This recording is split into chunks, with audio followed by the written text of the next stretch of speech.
Hello दोस्तों, स्वागत है आपका अपने इस यूट्यूब चैनल एडू बॉक्सिंग पे। हम मोस्ट एक्सपेक्टेड एमसीक्यूज डिस्कस कर रहे थे हमारे आने वाले exam CSIR section officer and assistant section officer के लिए। ये हमारा सब्जेक्ट जो है ये हमारा modern history and Indian national movement है। ये इसका पार्ट 4 है।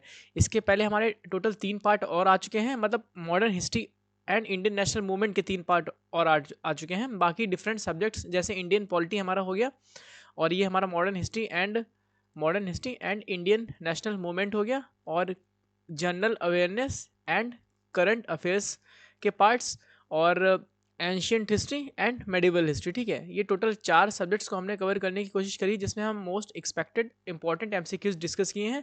सबके एक एक सबके 2-2 3-3 पार्ट आ चुके हैं। सो आई बटन पे ऊपर आपको इसकी प्लेलिस्ट का लिंक दिख रहा होगा, वहाँ से क्लिक करके आप इसकी पूरी प्लेलिस्ट को देख सकते हैं और अपने रिवीजन को अच्छा बना सकते हैं।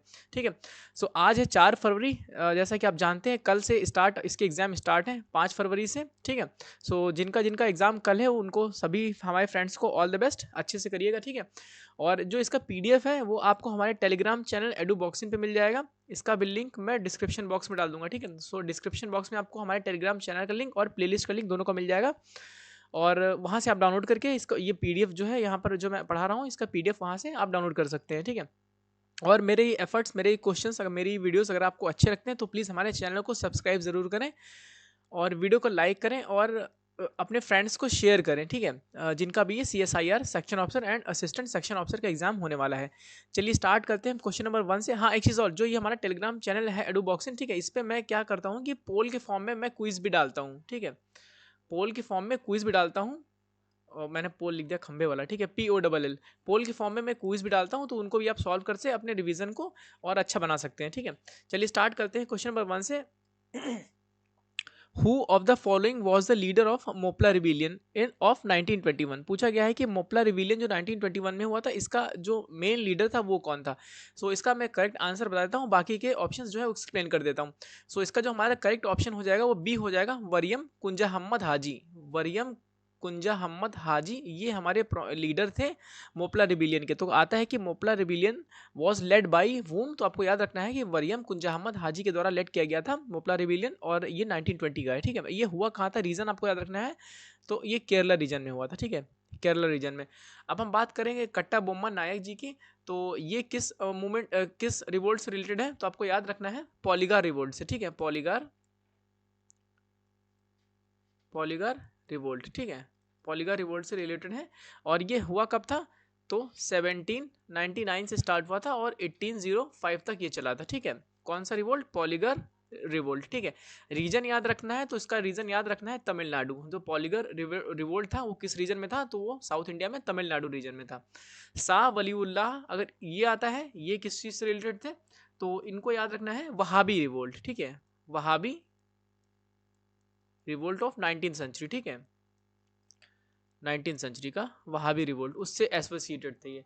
और क्वेश्चन नंबर ऑप्शन नंबर जो 4 है, मौलवी अहमदुल्लाह शाह, ये किससे रिलेटेड थे, तो आपको याद रखना है ये किससे, अवध रिवोल्ट ऑफ 1857, जो 1857 की क्रांति थी। सो ये अवध रिवोल्ट से रिलेटेड थे। ठीक है, अवध रिवोल्ट ऑफ 1857। ठीक है, चारों ऑप्शंस मैंने एक्सप्लेन कर दिए हैं, आप आराम से इनको नोट डाउन कर लीजिएगा या अच्छे से याद कर लीजिएगा। आगे चलते हैं क्वेश्चन नंबर 2 पे। Which of the following pairs are correctly matched.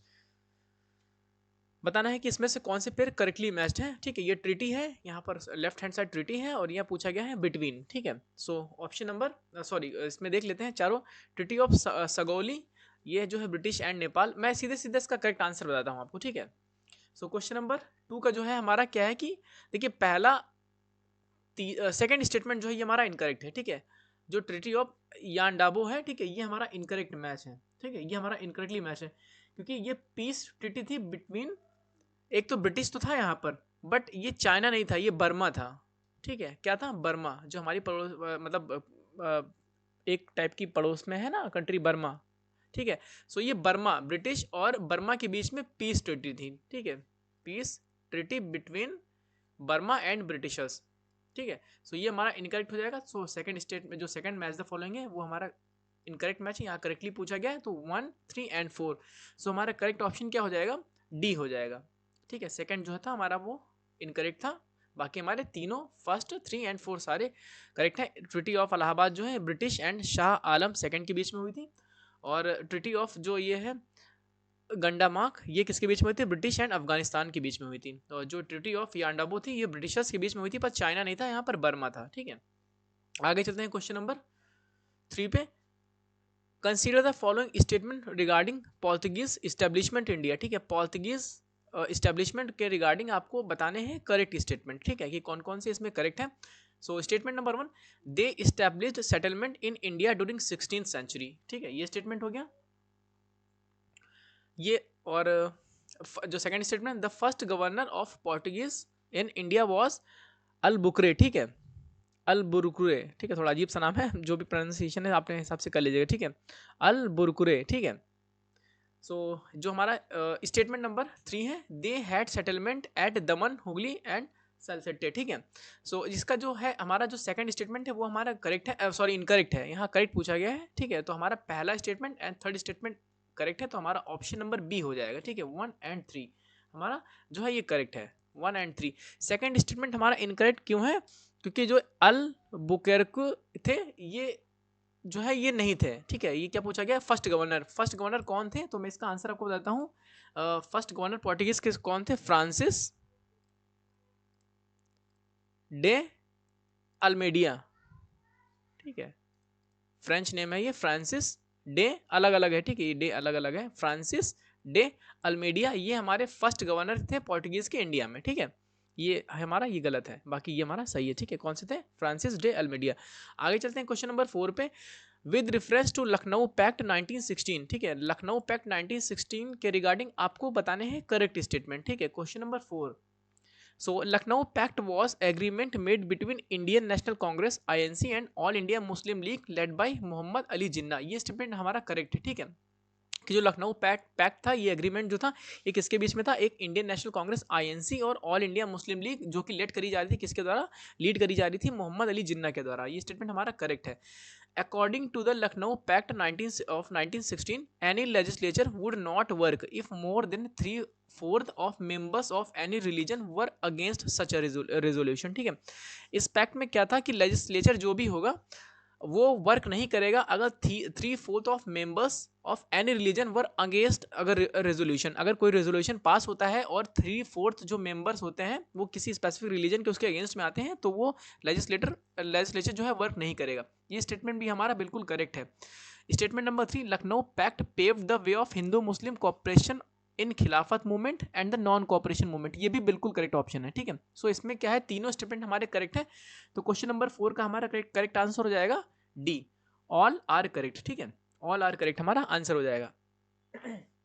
आगे चलते हैं क्वेश्चन नंबर 5 पे। इसमें भी आपको इनकरेक्टली मैच बताना है। ठीक है, इनकरेक्टली मैच्ड, यहाँ देखिए ये इधर पब्लिकेशन है और ये पब्लिश बाई है। सो न्यू इंडिया एक इसके साथ कॉमन व्हील भी है। ठीक है, common wheel.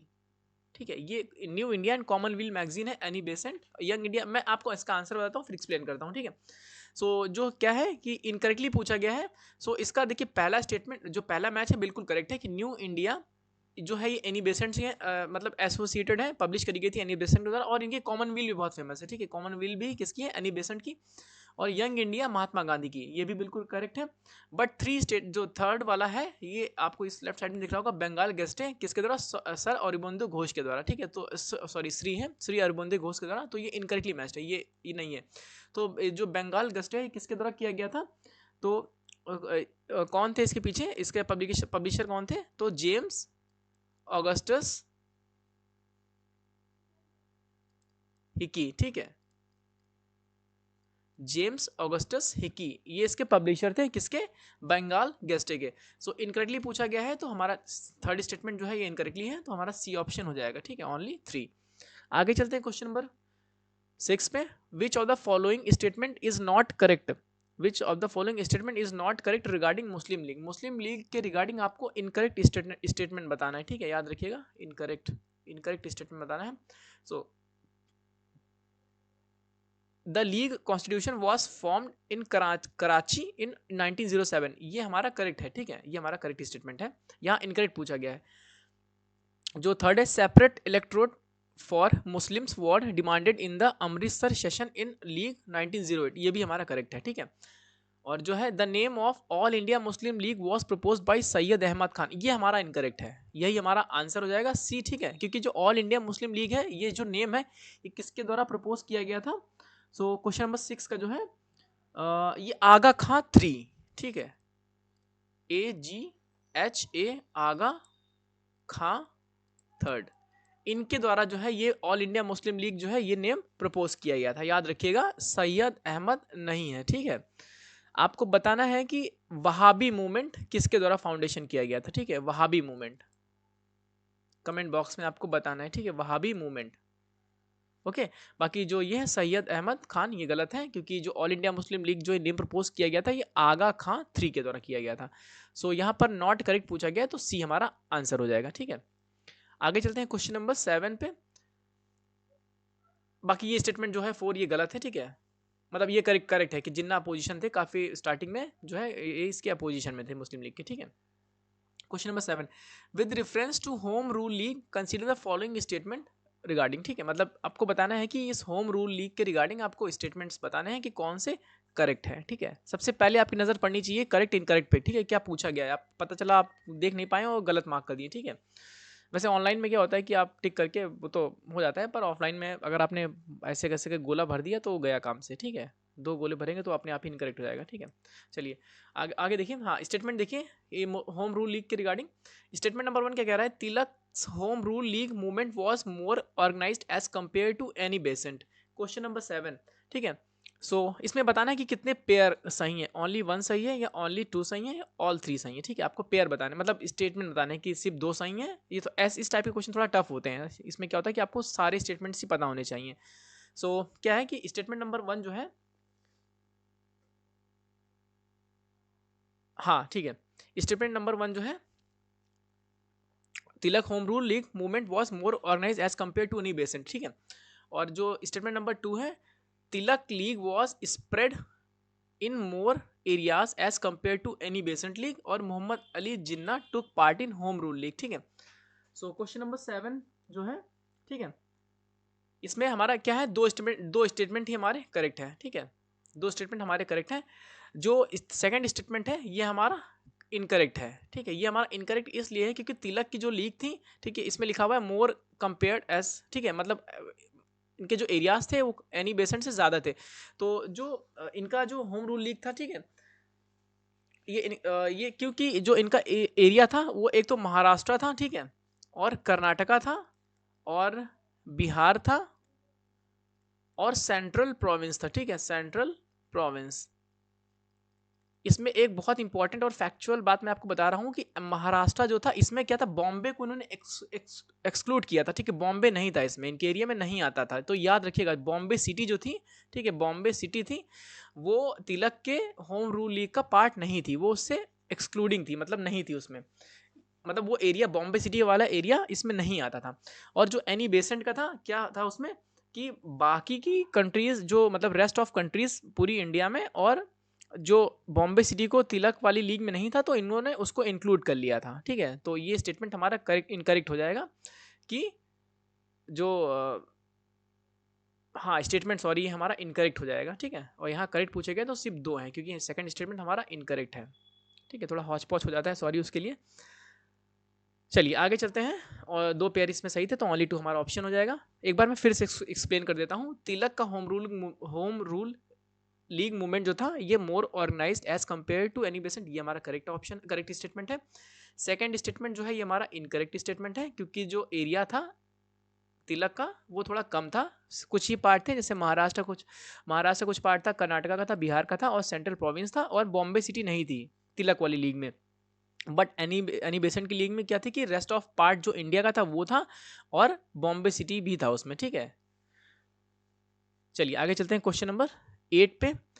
Who founded the Indian Home rule league society, ठीक है, who founded the Indian Home Rule society in London, ठीक है। आपको बताना है कि Indian Home Rule society in London किसके द्वारा फाउंड करी गई थी, क्वेश्चन नंबर 8। सो इसका जो हमारा करेक्ट ऑप्शन हो जाएगा वो हमारा ए हो जाएगा, श्यामजी कृष्ण वर्मा, ठीक है। श्यामजी कृष्ण वर्मा के द्वारा जो है Indian Home Rule society found करी गई थी लंदन में। और कब करी गई थी? 1905 में, ठीक है, 1905 में। और एक चीज़ और है कि इन्होंने ऑल्सो फाउंडेड इंडिया हाउस, ठीक है, India house, also found India house, ये भी 1905 में हुआ था, ठीक है, 1905 में हुआ था। और ये क्या था? इस्टेब्लिश एज अ हॉस्टल, ठीक है, hostel for Indian students, for Indian students, ठीक है, याद रखिएगा। अगर आता है कहीं से इंडिया हाउस लंदन में जो फाउंडेशन हुआ था, ये किसके द्वारा किया गया था? तो श्यामजी कृष्ण वर्मा के द्वारा किया गया था। और एज अ ये हॉस्टल किया गया था किसके लिए? इंडियन स्टूडेंट्स के लिए। साल कौन सा था हमारा? 1905, ठीक है। हम अब बात करते हैं अगर गोपाल कृष्ण गोखले जी के बारे में।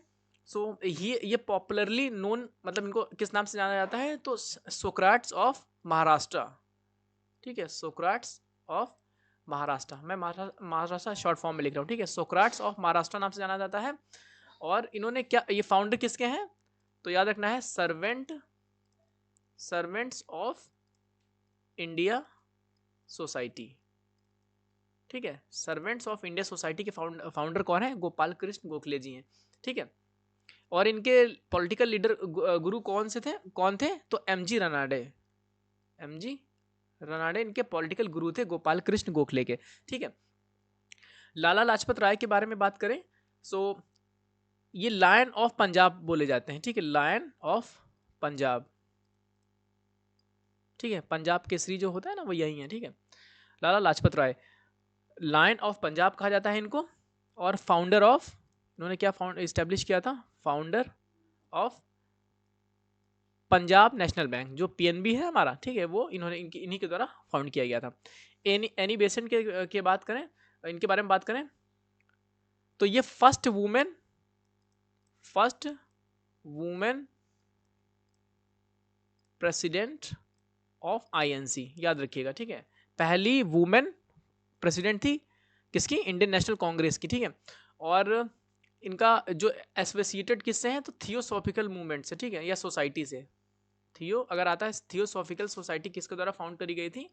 तो याद रखना है आपको किसके द्वारा करी गई थी? तो एनी बेसेंट के द्वारा करी गई थी, ठीक है। और जो इनका मेन इंपॉर्टेंट है वो क्या था? All India home rule league, ठीक है, याद रखिएगा, ठीक है। थोड़ा सा इसको मैं रब कर देता हूँ, ठीक है। क्वेश्चन नंबर 9 पे चलते हैं। Which with reference to the Indian national movement consider the following statement, ठीक है, किसके? इंडियन नेशनल मूवमेंट के रिगार्डिंग आपको स्टेटमेंट बताने हैं, ठीक है। With reference to Indian national movement consider the following pairs, ठीक है, बताने हैं। ये पर्सन है लेफ्ट साइड में, और राइट साइड में कि पोजीशन कौन सी हेल्ड करी थी, ठीक है। सो ये NG रंगा है, ठीक है। इनका इसका मैं इसमें भी वही है कि आपको बताना है कि पेयर कौन सा है, ठीक है, कौन सी कितने करेक्ट मैच है, ओनली 1, ओनली 2, ऑल 3 या नन ऑफ दिस, ठीक है। क्वेश्चन नंबर 9 का है ये हमारा। सो देखिए, एनजी रंगा ये हमारे जनरल सेक्रेटरी थे ऑल इंडिया किसान सभा के, ये बिल्कुल करेक्ट ऑप्शन है, ठीक है, मतलब ये करेक्ट स्टेटमेंट है, करेक्ट पेयर है। डॉक्टर सच्चिदानंद, ठीक है, डॉक्टर सच्चिदानंद जो थे ये प्रेसिडेंट द कॉन्स्टिट्यूएंट असेंबली, ये भी हमारा करेक्ट है। और Jawaharlal Nehru president of All India State Peoples Conference, ठीक है, ये तीनों ही हमारे करेक्टली मैच्ड हैं, ठीक है, 1 2 3, तो हमारा ऑल 3 हो जाएगा, ठीक है। क्वेश्चन नंबर 9 का C हो जाएगा, ऑल 3 आर करेक्टली मैच्ड, ठीक है। ऑल इंडिया किसान सभा का फाउंडेशन अगर पूछा जाए तो ये कब हुआ था? तो 1936 में, ठीक है, 1936 में ऑल इंडिया किसान सभा का फाउंडेशन हुआ था, याद रखिएगा। ईयर भी कहीं कहीं मैच द फॉलोइंग में पूछा जा सकता है, तो याद रखिएगा ऑल इंडिया किसान सभा का फाउंडेशन कब हुआ था? 1936 में, ठीक है। आगे चलते हैं क्वेश्चन नंबर 10 पे। Who is best known for hoisting the Indian National Congress flag at a Gowalia tank maidan in Bombay during quit India movement? Quit India movement के दौरान ग्वालियर टैंक मैदान में, जो कि बॉम्बे में है, वहां पर इंडियन नेशनल कांग्रेस का फ्लैग किसने लहराया था, ठीक है, होस्ट किया था, फहराया था, लहराया था, कुछ भी कह सकते हैं। सो क्वेश्चन नंबर 10 का जो हमारा करेक्ट ऑप्शन हो जाएगा वो हमारा हो जाएगा, बहुत फेमस पर्सनालिटी है अरुणा आसफ अली, ठीक है, अरुणा आसफ अली के द्वारा इंडियन नेशनल कांग्रेस का फ्लैग होस्ट किया गया था ग्वालियर टैंक मैदान में, ठीक है। सॉरी। और इनसे रिलेटेड कुछ इंपॉर्टेंट फैक्ट्स, ठीक है। तो देखिए, एक तो ये कि ये also become also became Delhi's first mayor. ठीक है, याद रखिएगा, फर्स्ट मेयर। ये दिल्ली की पहली मेयर बनी थी, ठीक है, अरुणा आसफ अली। और इनको 1997 में भारत रत्न भी मिला था, ये भी याद रखिएगा, ठीक है, भारत रत्न। ठीक है, 2-3 फैक्ट्स मैंने बता दिए। ठीक है, पहली बार इन्होंने इंडियन नेशनल कांग्रेस का झंडा लहराया था, ठीक है, और ये पहली दिल्ली की मेयर बनी थी, और 1997 में इनको भारत रत्न मिला था। ठीक है, चलिए आगे चलते हैं क्वेश्चन नंबर 11 पे। With reference to pro changes and no changes consider the following statement. ठीक है, अब प्रो चेंजेस और नो चेंजेस के रिगार्डिंग आपको बताने हैं कि करेक्ट कौन से हैं। क्वेश्चन नंबर 11, ठीक है, सो क्या है कि देखिए, pro changes wanted to take a break after withdrawal of the non cooperation movement while no changes wanted to continuous mass struggle. ठीक है, देखिए ये स्टेटमेंट हमारा इनकरेक्ट है, क्योंकि जो ये लिखा हुआ है इसमें कि pro changes wanted to break but break after withdrawal of non cooperation movement while no changes wanted to continuous, ऐसा कुछ नहीं था, दोनों ही चाहते थे कि थोड़ा सा ब्रेक लिया जाए। ठीक है, सिर्फ प्रो चेंजेस की बात नहीं हो रही है, दोनों प्रो चेंजेस और नो चेंजेस दोनों ही ये चाहते थे कि थोड़ा सा ब्रेक लिया जाए विड्रॉल के मतलब after withdrawal of non cooperation movement का। ठीक है, सो ये स्टेटमेंट हमारा जो है इनकरेक्ट हो जाएगा। बाकी both agreed that no mass movement could be carried on indefinitely और फॉर द प्रोलॉन्ग्ड पीरियड, ये स्टेटमेंट हमारा करेक्ट है। तो हमारा क्या हो जाएगा, यहाँ पर करेक्ट पूछा गया है, ठीक है, तो हमारा बी हो जाएगा, ओनली टू स्टेटमेंट हमारा जो है वो करेक्ट है। ठीक है, आगे चलते हैं क्वेश्चन नंबर 12 पे। विद रेफरेंस टू ब्रह्मो समाज, ठीक है, कंसीडर द फॉलोइंग स्टेटमेंट। ब्रह्मो समाज के रिगार्डिंग आपको स्टेटमेंट बताने हैं। क्वेश्चन नंबर 12 का, Raja Ram Mohan Roy founded the Brahmo Samaj in August 1828। It was later renamed as Brahmo Samaj. ठीक है, सॉरी, ब्रह्मो सभा था। ठीक है, ब्रह्मो सभा फाउंडेशन हुआ था, founded by Raja Ram Mohan Roy founded the Brahmo Sabha in August 1828 and बाद में इसका नाम चेंज करके ब्रह्मो समाज कर दिया गया था। ये स्टेटमेंट हमारा करेक्ट है। ठीक है, अभी इनिशियली जो है ये ब्रह्म एज अ ब्रह्म सभा इसका एस्टेब्लिशमेंट हुआ था। ठीक है, और it denounced polytheism and idol worship. ठीक है, पॉलीथिज्म और आइडल वर्शिप को जो है इन्होंने मतलब विरोध किया था, ठीक है, अपोज किया था। सो क्या हुआ था, ये स्टेटमेंट हमारा दोनों करेक्ट हैं। तो क्वेश्चन नंबर 12 का क्या हो जाएगा, हमारा सी हो जाएगा, बोथ 1 एंड 2 दोनों स्टेटमेंट हमारे करेक्ट हैं क्वेश्चन नंबर 12 में। ठीक है, आगे चलते हैं क्वेश्चन नंबर 13 पे। Which of the following statement regarding treaty of Salbai. ठीक है, सालबाई के रिगार्डिंग आपको इनकरेक्ट बताना है। ठीक है, incorrect in 1782 treaty of salbai was signed between Mahadji Scindia and Warren Hastings. ये स्टेटमेंट हमारा करेक्ट है। ठीक है, इनकरेक्ट पूछा गया यहाँ पर, याद रखिएगा, मतलब ये स्टेटमेंट हमारा करेक्ट है, ऑप्शन नहीं करेक्ट है। ठीक है, आंसर हम करेक्ट आंसर जो क्वेश्चन नंबर 13 का वो ये नहीं है, स्टेटमेंट हमारा ये करेक्ट है, पूछा आपसे इनकरेक्ट गया है। क्वेश्चन नंबर 13 का जो बी स्टेटमेंट है, treaty has provision of 20 years of relative peace but Britishers did not keep their promise. ठीक है, कि एक 20 साल की एक रिलेटिव पीस ट्रीटी हुई थी और बट उसको ब्रिटिशर्स ने जो है बाद में तोड़ दिया था प्रॉमिस अपना। ठीक है, सो ये स्टेटमेंट जो है ये हमारा इनकरेक्ट है। ठीक है, ये हमारा स्टेटमेंट इनकरेक्ट है और यही हमारा करेक्ट आंसर हो जाएगा। बाकी ये स्टेटमेंट भी है, ये हमारा करेक्ट है। As per treaty company retained control of Salsette and Broach. ठीक है, सो स्टेटमेंट नंबर 3 में प्रॉब्लम क्या है, देखिए रिलेटिव पीस हुई थी बिटवीन, यहाँ पर ब्रिटिश जो रिलेटिव पीस हुई थी वो ब्रिटिशर्स के बीच में हुई थी और महाड़जी सिंधिया के बीच में नहीं हुई थी। ठीक है, तो इसके बीच में किसके बीच में हुई थी,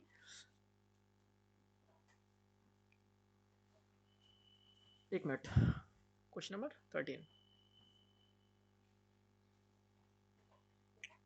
हाँ, रिलेटिव पीस ट्रीटी हुई थी, किसके बीच में हुई थी, वो मराठा एम्पायर और ईस्ट इंडिया कंपनी के बीच में हुई थी। ठीक है, मराठा एम्पायर और एंड ईस्ट इंडिया कंपनी। ठीक है, ईस्ट इंडिया कंपनी के बीच में हुई थी। ठीक है, और ये रिलेटिव पीस ट्रीटी थी किसके बीच में, मराठा एम्पायर, हाँ मराठा एम्पायर और ईस्ट इंडिया कंपनी के बीच में। ठीक है, सो ये हमारा इनकरेक्ट स्टेटमेंट हो जाएगा।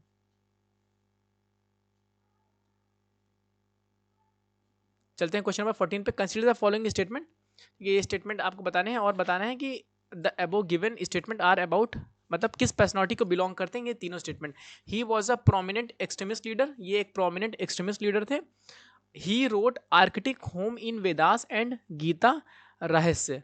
ही is also known as father of Indian unrest. ये बहुत इंपॉर्टेंट फैक्ट है, ठीक है, ये बहुत सारे एग्जाम्स में डायरेक्टली पूछा गया है कि फादर ऑफ इंडियन अनरेस्ट किसे कहा जाता है।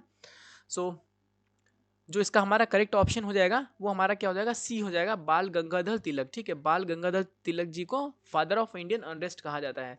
क्वेश्चन नंबर 14 का, ठीक है।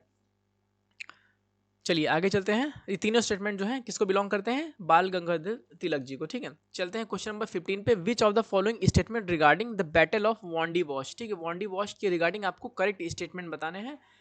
सो क्वेश्चन नंबर 15 का स्टेटमेंट नंबर 1 जो है, the battle of Wandiwash was a battle in India between British and Dutch. ठीक है, ये स्टेटमेंट हमारा इनकरेक्ट है क्योंकि यहाँ पर क्या है, डच नहीं था, ब्रिटिश और फ्रेंच के बीच में हुआ था ये। ठीक है, फ्रेंच, यहाँ पर करेक्ट स्टेटमेंट आपको बताना है। ठीक है, तो ये डच नहीं था, फ्रेंच था।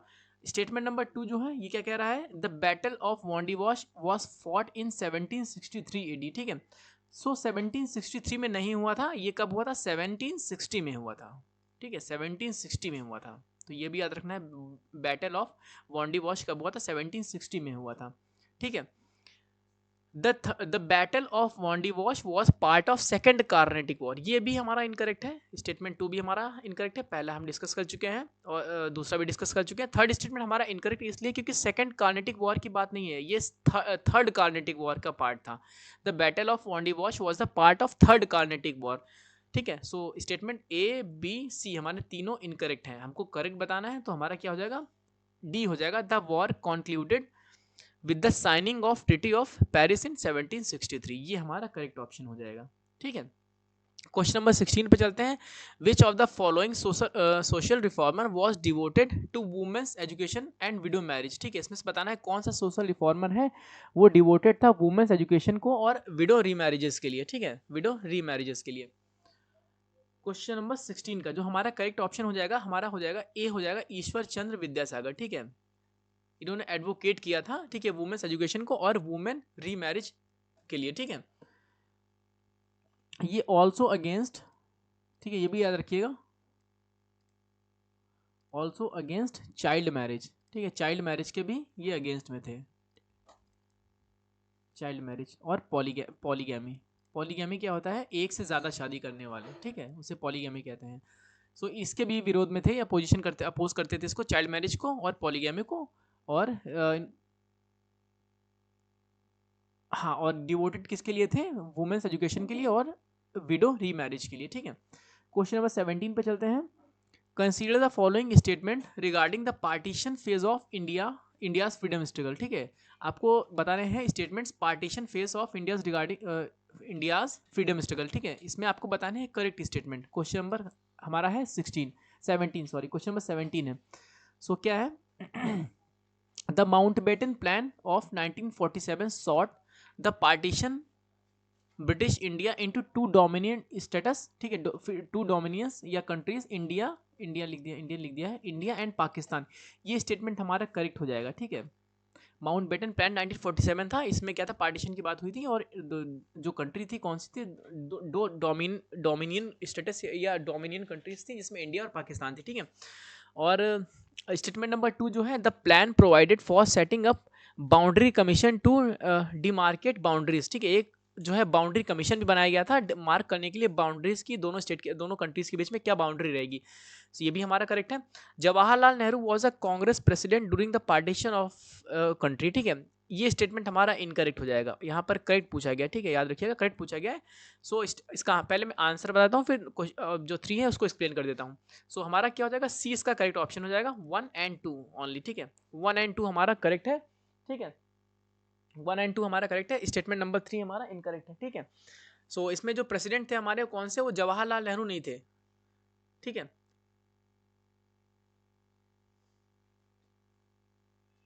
हाँ ठीक है, जवाहरलाल नेहरू थे, तो थे कौन प्रेसिडेंट आईएनसी के उस टाइम पे पार्टीशन में, तो आपको याद रखना है जेबी कृपलानी। जेबी कृपलानी, ये हमारे जो है आईएनसी के प्रेसिडेंट थे उस टाइम पे, पार्टीशन के टाइम पे। ठीक है, और ये प्रेसिडेंट, हाँ ठीक है, वही तो बता रहा हूँ मैं, ठीक है, JB कृपलानी हमारे प्रेसिडेंट थे। ठीक है, पार्टीशन के टाइम पे जवाहरलाल नेहरू प्रेसिडेंट नहीं थे, इसलिए हमारा स्टेटमेंट नंबर 3 इनकरेक्ट हो जाएगा। ठीक है, क्वेश्चन नंबर 18 पे चलते हैं। Which what was were the reason behind the launch of Dandi march. ठीक है, इसे ही साल्ट सत्याग्रह भी कहा जाता है, साल्ट सत्याग्रह। ठीक है, साल्ट सत्याग्रह, साल्ट सत्याग्रह के रिगार्डिंग आपको बताना है कि मतलब ये रीजन क्या थे। ठीक है, failure of Simon commission, Lahore declaration of Congress 1929, non acceptance of Gandhi's 11 points of demand. Question number 18। ठीक है, सो क्या है, देखिए तीनों ही मेन ये रीजन थे, बहुत इंपॉर्टेंट, और तीनों ही रीजन थे ये। ठीक है, एक तो साइमन कमीशन का फेलियर था। ठीक है, साइमन कमीशन किस साल आया था आपको कमेंट बॉक्स में बताना है। ठीक है, किस साल आया था और मेन इसका रीजन क्या था आपको एक्सप्लेन करना है 2 लाइंस में। ठीक है, 2 लाइंस में ईयर लिखेगा और एक्सप्लेन करिए कमेंट बॉक्स में, उसको मैं हार्ड दूंगा, कमेंट पिन कर दूंगा। ठीक है, कि साइमन कमीशन किस लिए था और इसका जो है विरोध क्यों हुआ था। ठीक है, और लाहौर डिक्लेरेशन ऑफ कांग्रेस ये भी हमारा करेक्ट है, और non acceptance of Gandhi's 11 point of demand, इनकी 11 पॉइंट डिमांड थी, उसको हम कभी डिटेल में डिस्कस कर लेंगे कहीं, या क्वेश्चन डिस्कस कर लेंगे डायरेक्ट। ठीक है, सो क्या था, दोनों तीनों ही रीजन थे डांडी मार्च के लिए, साल्ट सत्याग्रह के लिए। Question number 18। ठीक है, तो इसका जो हमारा क्वेश्चन 18 है, इसका करेक्ट ऑप्शन क्या हो जाएगा, all are correct, all are correct. ठीक है, सभी। चलते हैं क्वेश्चन नंबर 19 पे। Which of the following statement regarding first phase of revolutionary activities in abroad is are incorrect. ठीक है, बताना है कि इनकरेक्ट कौन सी है इसमें से। सो क्वेश्चन नंबर 19 का जो है, देखिए जो Shyamji Krishna Varma started an Indian Home Rule Society known as Indian House in London 1905, इसको हमने ऊपर डिस्कस किया है। सो इनकरेक्ट पूछा गया है, सो ये हमारा करेक्ट ऑप्शन है, मतलब करेक्ट स्टेटमेंट है, आंसर नहीं, करेक्ट स्टेटमेंट है। ठीक है, जो बी है, madam Bhikaji Cama was active in Paris and Geneva, ये भी हमारा करेक्ट है। ठीक है, ये भी हमारा करेक्ट स्टेटमेंट है। Lala Hardayal started a Ghadar party in San Francisco, ये भी हमारा करेक्ट है। जो Virendra Nath Chattopadhyay chose France as his working. ठीक है, ये जो है स्टेटमेंट हमारा इनकरेक्ट हो जाएगा। ठीक है, लीडर तो यही थे। ठीक है, वनरेंद्र नाथ चट्टोपाध्याय, बट फ्रांस नहीं था, बर्लिन था।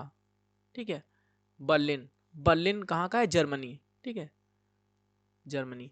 ठीक है, तो यहाँ पर फ्रांस नहीं, इन्होंने बर्लिन चूज किया था काम करने के लिए। ठीक है, किसने, वनरेंद्र नाथ चट्टोपाध्याय जी ने। तो इनकरेक्ट पूछा गया, तो डी हमारा जो है वो हमारा करेक्ट ऑप्शन हो जाएगा। ठीक है, क्योंकि ये हमारा इनकरेक्ट है। क्वेश्चन नंबर 20 पे चलते हैं। Which of the following personality is popularly known as Lokhitwadi, ये भी इंपॉर्टेंट है। ठीक है, कि इसमें से लोकहितवादी किसे कहा जाता है। क्वेश्चन नंबर 20, क्वेश्चन नंबर 20 का जो हमारा करेक्ट ऑप्शन है, ठीक है, करेक्ट आंसर है, ये हमारा ए हो जाएगा, गोपाल हरि देशमुख। गोपाल हरि देशमुख जी को ही लोकहितवादी कहा जाता है। ठीक है, ओके। दादा भाई नौरोजी को क्या कहा जाता है, grand old man of India. ठीक है, grand old man of India. ठीक है, grand old man of India किसे कहा जाता है, दादा भाई नौरोजी को। ठीक है,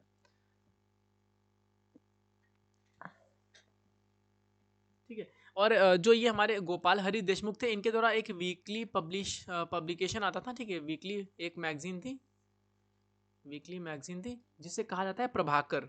ठीक है, प्रभाकर, प्रभाकर याद रखिएगा, कहीं आता है कि प्रभाकर मैगजीन किसके द्वारा पब्लिश करी गई थी, तो लोकहितवादी गोपाल हरि देशमुख के द्वारा करी गई थी। ठीक है, क्वेश्चन नंबर 21 पे चलते हैं। Bhagat Singh was associated with which of the following organisation. ठीक है, पूछा जा रहा है कि भगत सिंह इनमें से किस किस ऑर्गेनाइजेशन के साथ एसोसिएटेड थे। Question number 21। ठीक है, क्वेश्चन नंबर 21। सो एक तो ये हिंदुस्तान सोशलिस्ट रिपब्लिकन एसोसिएशन है, और नौजवान भारत सभा है, वर्कर्स एंड पीजेंट्स पार्टी। ठीक है, देखिए ये तो बहुत फेमस है, नौजवान भारत सभा बहुत फेमस है। ठीक है, ये देखते ही पता चल जाना चाहिए, ये भगत सिंह के ही द्वारा जो है इससे एसोसिएटेड थे, प्रोमिनेंट लीडर थे इसके। ठीक है, और बाकी 1 और 3 ये भी हमारा करेक्ट है। तो हमारे तीनों स्टेटमेंट जो है, तीनों जो ऑप्शन है, ये हमारे करेक्ट हैं। तो यहाँ पूछा गया है कौन कौन किस किस ऑर्गेनाइजेशन से एसोसिएटेड थे भगत सिंह, तो तीनों एसोसिएशन से। ठीक है, सो क्वेश्चन नंबर 21 का हमारा क्या हो जाएगा, डी हो जाएगा। ठीक है, all are correct, all are correct, हमारा डी ऑप्शन हमारा करेक्ट आंसर हो जाएगा। क्वेश्चन नंबर 22 पे चलते हैं। What are the economic impacts of British economic policies during colonial rule. ठीक है, आपको बताना कि इकोनॉमिक्स इम्पैक्ट क्या थे ब्रिटिश इकोनॉमिक पॉलिसीज़ की, कब, जब हमारा ये मतलब ब्रिटिश रूल था इंडिया में, ठीक है। तो आपको इम्पैक्ट्स इसमें बताने हैं। तो सबसे पहला इम्पैक्ट जो है कॉमर्शियलाइजेशन ऑफ एग्रीकल्चर, ठीक है, ये है।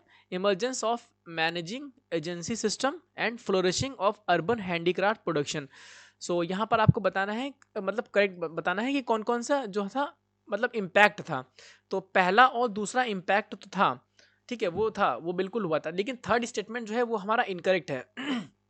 सो क्वेश्चन नंबर 22 का हमारा करेक्ट ऑप्शन क्या हो जाएगा, ए हो जाएगा 1 एंड 2, ठीक है।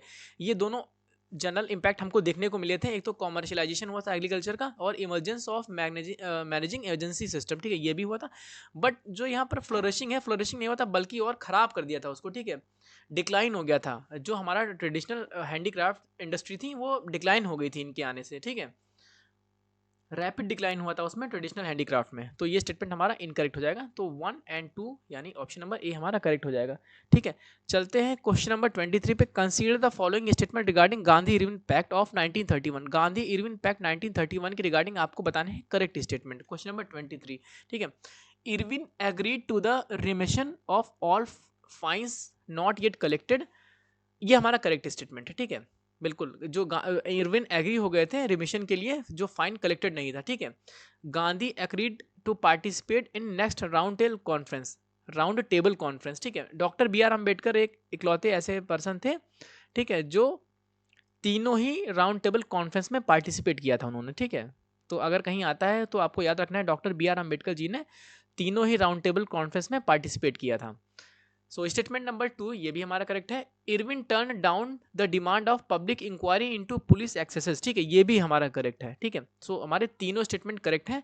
तो क्वेश्चन नंबर 23 का हमारा क्या हो जाएगा, डी हो जाएगा, ठीक है। ऑल आर करेक्ट, सभी हमारे करेक्ट हैं। क्वेश्चन नंबर 24 पे चलते हैं। What was the reason for the launch of Khilafat movement, ठीक है, पूछा जा रहा है कि खिलाफत मूवमेंट लॉन्च करने के पीछे मेन रीजन क्या था।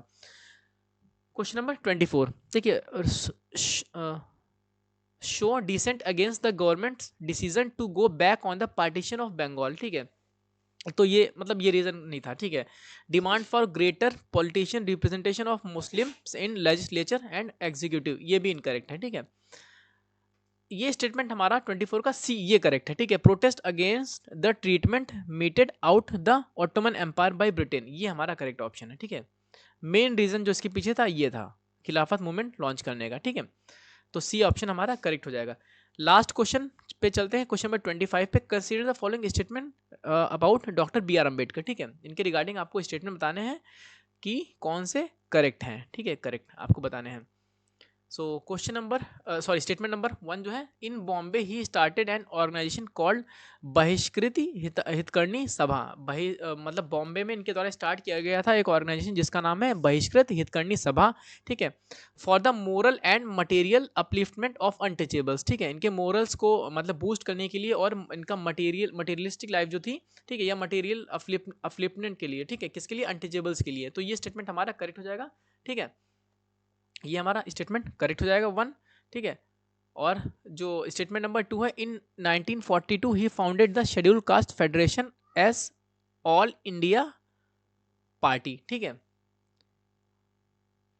एक मिनट, ये शायद थोड़ा गलत हो गया, लेबर पार्टी था, ठीक है, लेबर पार्टी था, या एक मिनट, हाँ सही सही, ऑल इंडिया पार्टी सही, ठीक है, ये स्टेटमेंट सही है, ठीक है। In 1942 he founded the scheduled caste federation as an all India party, ठीक है। ऑल इंडिया पार्टी के